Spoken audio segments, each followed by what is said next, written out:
Se a gente falar de riscos em fazendas, muito provavelmente você vai pensar em risco climático, risco de preços de mercado, riscos sanitários e algum ou outro risco operacional. Tudo isso faz parte do conjunto de riscos que existem nos negócios rurais. Mas como você lida com esses riscos? Como você analisa? Quais indicadores olha? Como escolhe as ações para tentar amenizar esses riscos? Isso é importante porque não adianta saber que existem riscos e não fazer nada a respeito. E é comprovado que quase nenhuma fazenda no Brasil calcula e analisa indicadores de riscos. Isso acontece provavelmente porque quase nenhum produtor rural conhece algum indicador sobre riscos, ou porque ele não sabe como usar esses indicadores para tomar alguma ação visando o controle desses riscos. Mas hoje você vai conhecer 2 indicadores sobre esse tema e vai aprender como utilizá-los para tomar decisões na fazenda.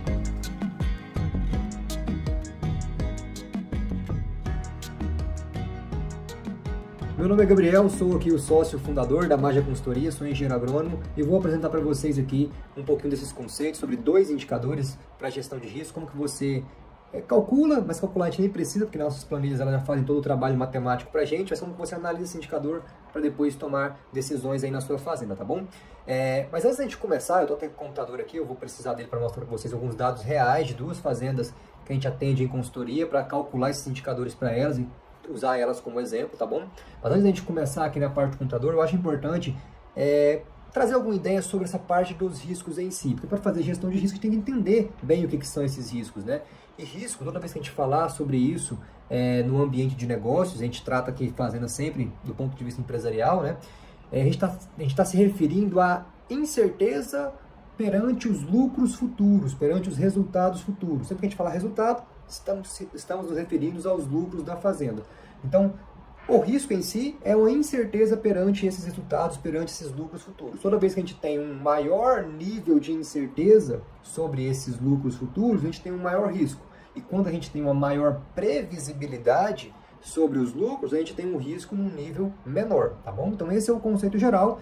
E outra coisa muito importante para a gente entender, não vou me estender muito aqui, é que existe um dilema muito grande na gestão de riscos, tá? Toda vez que a gente toma ações para controlar o risco, para amenizar o risco de uma fazenda, são ações que a gente automaticamente está prejudicando um pouco a lucratividade. E toda vez que a gente toma medidas que são em prol de aumento de lucratividade, automaticamente também são ações, são medidas, são decisões que a gente toma que os riscos eles se elevam também. Então é um jogo que a gente tem que fazer de equilíbrio entre buscar um aumento de lucratividade, mas sem também deixar de olhar para o risco. Às vezes vai ser muito pertinente que a gente tome ações de melhorar o controle de riscos, mesmo que a gente vai estar abrindo ali um pouco do potencial de lucro da fazenda, beleza? Vou compartilhar a tela aqui com vocês agora, então vou estar olhando aqui para o celular e para o computador, mas para a gente apresentar alguns números. Essa planilha aqui, eu criei ela agora, é uma planilha simples, só para a gente apresentar os números mesmo. Vou computar os dados nela aqui com vocês agora para a gente ter uma ideia, tá? O primeiro indicador de risco que a gente vai analisar é o grau, chamado de grau de alavancagem operacional. Alavancagem operacional. Eu preciso fazer uma observação muito importante. Ele não é o melhor indicador para analisar riscos, tá bom? Lembra que eu falei que risco é sempre aquela incerteza perante os resultados futuros? Então, para a gente medir essa incerteza, existem ferramentas, existem indicadores melhores que vai nos dar uma informação melhor sobre essa falta de previsibilidade ou previsibilidade sobre esses resultados. São medidas estatísticas que a gente pode adotar, que não é complicado, tá bom? É simples, não precisa se preocupar com só porque ser estatístico, tem matemática e tudo mais.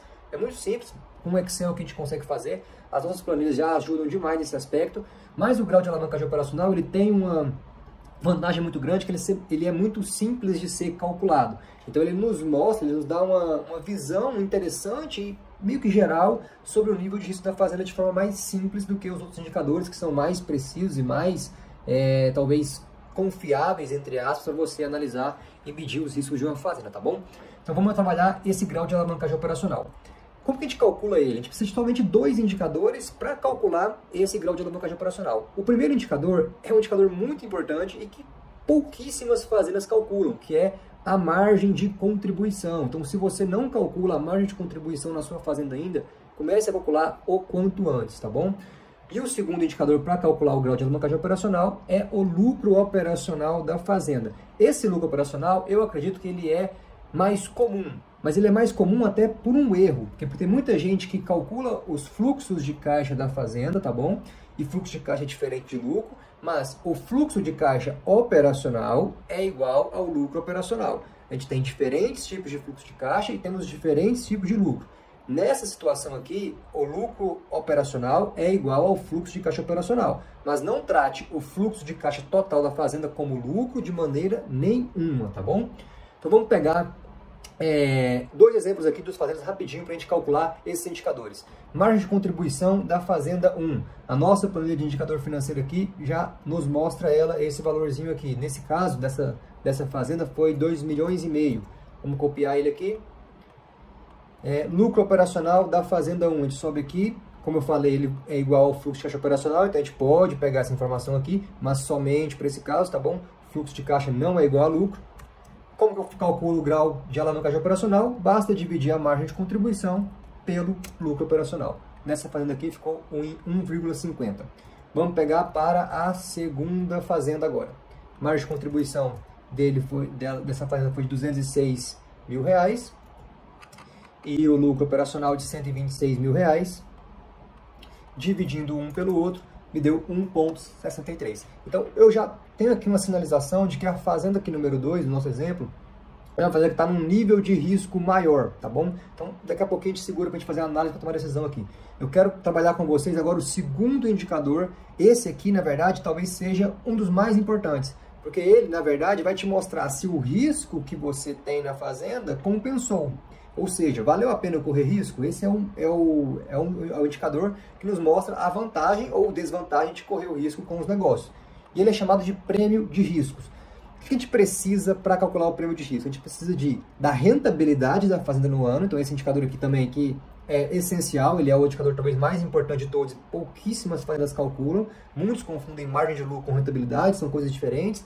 Mas a gente precisa dessa rentabilidade do ano. E a gente precisa da taxa livre de risco. A taxa livre de risco no Brasil é a taxa Selic. A gente escuta falar no jornal, escuta no noticiário e assim vai. Então, a taxa Selic é a taxa livre de risco, ou o CDI. Não são a mesma coisa, mas são muito similares, eles caminham basicamente iguais. Então, você pode considerar taxa livre de risco igual a taxa Selic igual a CDI. Tá bom? Você pode considerar isso de maneira geral, que vai estar certo as suas contas aqui. Aqui nós estamos pegando os dados da safra 21-22. Que foi de setembro de 2021 a agosto de 2022. Então, a taxa Selic nesse período rendeu 8,64%, já descontado 15% de imposto de renda. Então, esse aqui já é o retorno livre de imposto com 15% de alíquota, beleza? Vamos pegar a parte dos retornos. Vou colocar aqui, eu ainda não coloquei esse, então, Fazenda 1, ela teve o retorno de, vamos puxar aqui, retorno é esse aqui, ó, ROI, do nosso indicador, 6,62. 6,62. Prêmio de risco dela, menos 2,02%. Fazenda 2. Vamos para cá. 4,44%. 4,44%. Prêmio de risco dela, menos 4,20%. Então, essas duas fazendas aqui, o indicador prêmio de risco está me sinalizando que elas não compensaram pelo risco, ou seja, o retorno delas foi abaixo da taxa livre de risco. Isso significa que se os produtores rurais, donos dessa fazenda, tivessem pegado esse patrimônio que eles têm e deixado investido na Selic, sem riscos, entre aspas, né, mas com menor risco considerado do mercado, eles teriam ganho mais dinheiro do que com a fazenda em si, tá bom?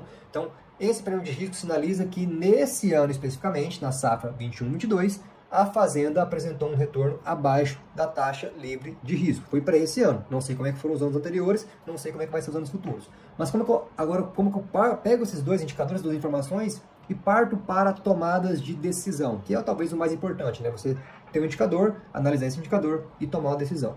Bom, primeiro ponto, então, a gente está percebendo que a Fazenda 2 está numa situação mais frágil do que a Fazenda 1 aqui no nosso exemplo. Então, a primeira coisa que eu analisaria nessa fazenda em si, com relação a esse grau de alavancagem operacional, é quanto que percentual de custo variável que ela tem em relação ao total. Por quê? Porque essa margem de contribuição ela está relacionada com os custos variáveis, tá bom?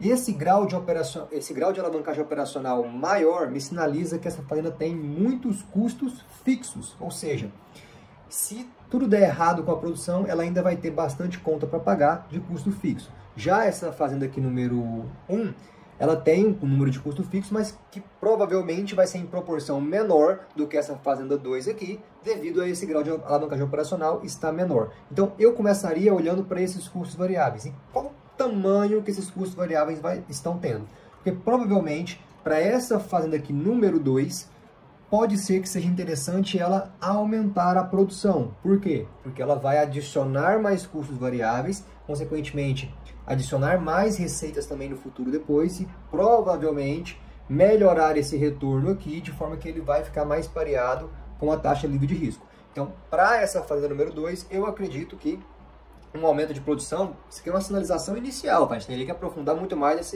esses números da fazenda aqui. Mas uma sinalização inicial de que o aumento de produção, nesse caso dessa fazenda, seria bem-vindo. Para a fazenda número 1, isso também pode ser possível, tá bom? Por quê? Porque esse indicador aqui, o prêmio de risco, ficou abaixo. Então eu preciso analisar mais números dela para entender o que pegou nesse ano especificamente que o lucro ficou baixo a ponto de dar uma rentabilidade com um prêmio de risco negativo. Então o que faltou para ela ter uma rentabilidade maior? Será que foi mais produção ou será que foi mais custo? Então, somente com esses dois indicadores, o grau de alavancagem operacional e o prêmio de risco, eu não consigo tomar nenhuma conclusão aqui. Comparando uma com outra, eu conseguiria, mas aqui eu preciso analisar mais profundamente a fazenda número 1 para analisar essas questões, mas de maneira geral, o grau de alavancagem operacional dela está bom, o nível de risco dela está assim, satisfatório, só que a gente precisa trabalhar mais para essa rentabilidade aqui ser mais lucrativa, ser mais rentável do que a taxa livre de risco. Pode ser muito patrimônio investido em ativos errados, alocação de capital errada, pode ser alguma falha que aconteceu durante o processo produtivo, que a produção em si foi menor do que o esperado, enfim. Então, são várias questões que podem estar envolvidas aqui para a gente tomar essa decisão. Beleza, pessoal? O vídeo acabou ficando um pouco mais longo do que eu esperava, mas espero que vocês tenham gostado. Comenta, curta, compartilha, envia para um amigo que você possa achar que ele vai gostar desse vídeo aqui. Um abraço e até a próxima.